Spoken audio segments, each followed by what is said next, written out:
it's your girl Renee from Renee's Gardening, and today this video is about winter sowing.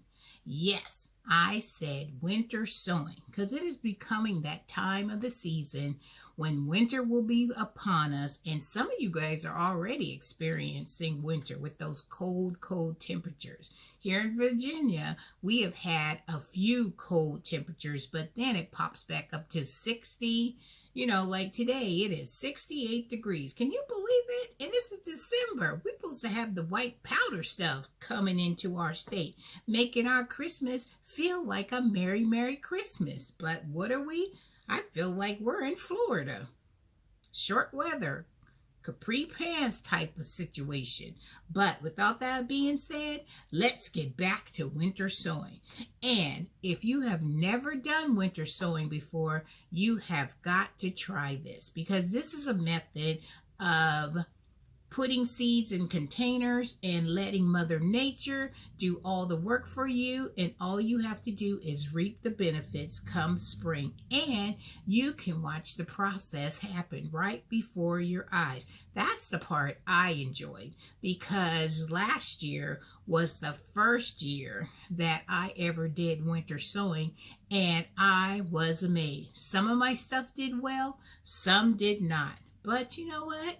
It can't be successful all the time, every time you do it, but I got enough plants in my winter sowing in order to start off my garden pretty good. So it motivated me. So we're going to come back and we are going to do it again this winter. So these are the things that you're going to need for winter sowing. You're going to need a good marker, so you'll be able to know what you planted in your containers, and you're going to need some good tags. Now this year, what I'm going to tell you, the things that I've learned when I did winter sowing, when I did my tags and I put them inside the containers, and I'll show you the containers in a minute, that the rain, the snow, that they started to fade. So this year, what I'm going to do is that I am going to write on these, and then I'm going to put some clear tape over the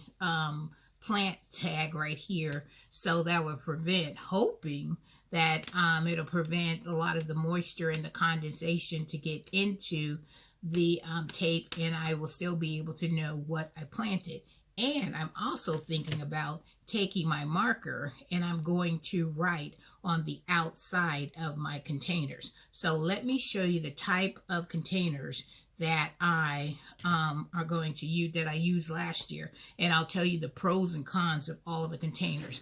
Well, most of the time when you hear people talking about winter sowing, they use like milk containers. They use containers that have tea. It's these like milky colored type of containers. So I tried this one, and I also tried a clear type of container where I wanted to actually see when the seedlings and stuff started to grow. And then this year, I found a shorter version of the clear container that I am going to try out and see how I like these. Now, the pros and cons of that was, when I used this one, it didn't seem like a lot of the sunlight was able to penetrate the container. So a lot of my seedlings did okay. Out of 1 to 10, they did like a 7, 6, 7. But when I used the clear containers like this, the sun was able to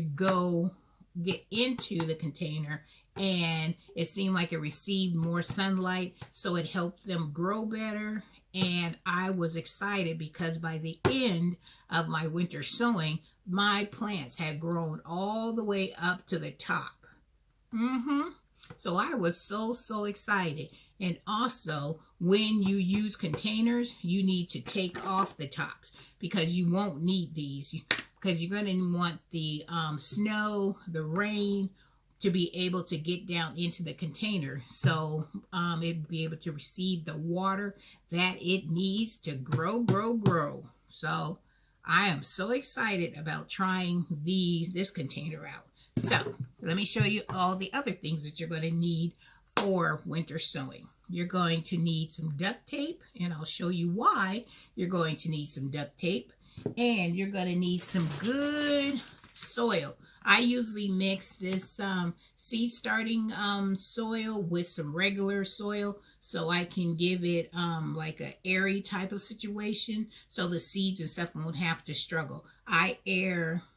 Last year I put too much topsoil in there and the seedlings had a hard time getting through the dirt. So I'm going to make sure I put more of the seed starting mix in there. And before I put the seed starting mix into my containers, I am going to put this in a container, pour some boiled water in there so I can kill any kind of little critters that may have eggs or something in the seed starting mix. And then once that soil cools off completely, then I will add the topsoil and all my compost and all that good stuff in with this, and I will fill up my containers. So let me show you how you should go about preparing one of these jugs for your seed starting mix. So the first thing you need to do is that you need to remove the top, because you don't need this top. Because if you keep the top on, it's going to prevent any kind of water you need in order to water your containers. And I forgot, you're going to need a pair of scissors because you're going to have to do some cutting on this container. So let me get this hole started and then I'll show you exactly what I'm talking about. Sorry, I should have did this ahead of time before I started this video, but that's okay because we will get it done. So you take your scissors. All I did was puncture a hole right here, and you want to cut it below the handle part. And so you're just going to take the scissors and you're just going to cut it around. Let me see if I can show you. Cut around, all the way around until you come back to the handle. And make sure you don't have any water inside your jug, because I got a little bit of water still in my jug, so I'm holding it over the trash can here. All right, and so this is what you want. Make sure you get this water out of here. And make sure you rinse out your containers. You don't want whatever you had in the containers to be in there with your seedlings. So see, you want to cut it so you have that open and closed. Just like, you know, like a puppet. Open, close. Because you're going to want to be able to mix your dirt, and you want to put it at the bottom of your container, and you also want to put drainage holes in the bottom. So you just need to take your scissors and pop some holes so when it gets watered from Mother Nature, that we love her miracle water, all the excess water will drain out and your seeds and stuff won't mold or rot. And then once you get all your seeds and you have labeled what it was, then you're going to close it, and you're also going to need some duct tape. And why do we need the duct tape? Because we're going to take a piece of this duct tape when we close our container down. And we're going to take some duct tape and we're going to put it all the way around this seam right here so it will stay closed. And then when winter is over and spring is here, you'll be able to remove the duct tape. You'll be able to open up your container and you'll be able to see all the lovely seeds that you planted in winter. You can see how well they did. And don't be like me, because whenever there was a warm day or a day where I could sneak out and get into these containers, Miss Renee would be looking down in the hole, because that's another thing. When you look in the hole, you're able to see exactly what you're planting and also watch it grow. And you'll have your tag inside after you put your dirt in here. You're going to label what you're going to be planting. Put your tag in there, close it up, put your duct tape around it, and then when you peek in there, you'll still be able to see what's growing in there, and you will be able to monitor the progress. And I always date the day that I put all my seeds and stuff in my container. So let me show you some of the things that I am going to be winter sowing this year. For my flowers, I'm going to do some foxgloves.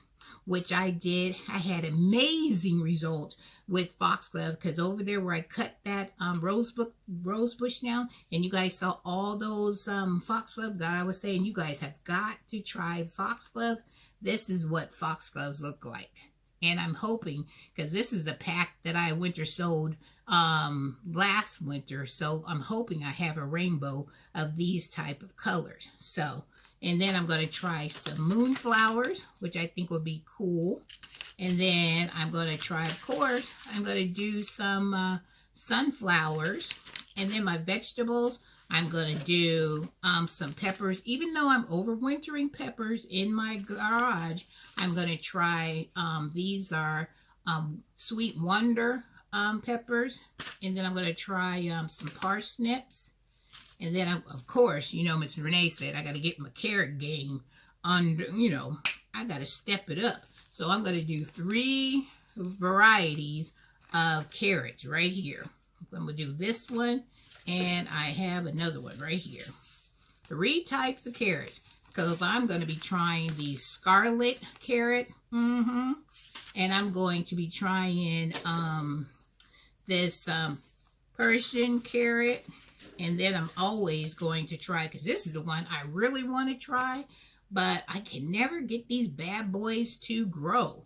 These are the Danvers carrots. I want these carrots. Miss Renee wants these carrots, and I'm going to get these carrots. So, and another thing that I always do, because, you know, I have to have my stuff all planned out and organized, I always have a notebook. This notebook will tell me exactly what I'm going to plant in each one of my containers. And I also put a number on my tags, because like I said, if all through the winter season, if the elements erase exactly what I have on my tags, but I still have a number on my container, I always write that number. Like if it's number 1 and it says it's going to be Danver carrots and it's no longer visible in this container, because I'm like, what I planted here? But I see that number 1, I can look in my notebook and say, oh, number 1 is my Danver carrots. So that is how Miss Renee is going to be doing her winter sowing this time around, because I had so much success with it last year that I'm going to do it right. And I hope, fingers crossed, that I will get a sensational, and I'm going to say it again, sensational success with my winter sowing. All right, guys, if you have any questions about winter sowing, put them down in the comments, and I will try to answer them the best that I can. All right, guys, have a wonderful day. Have a blessed day. And don't forget, try winter sowing. Yay. If it works, it works. If it don't, it don't. Hey, you tried. And if it does work, it'll save you a lot of money in the stores from purchasing starts. All right, guys, have a wonderful day. As I always say, have a blessed day. And Miss Renee will see you in the next video. All right, guys, take care.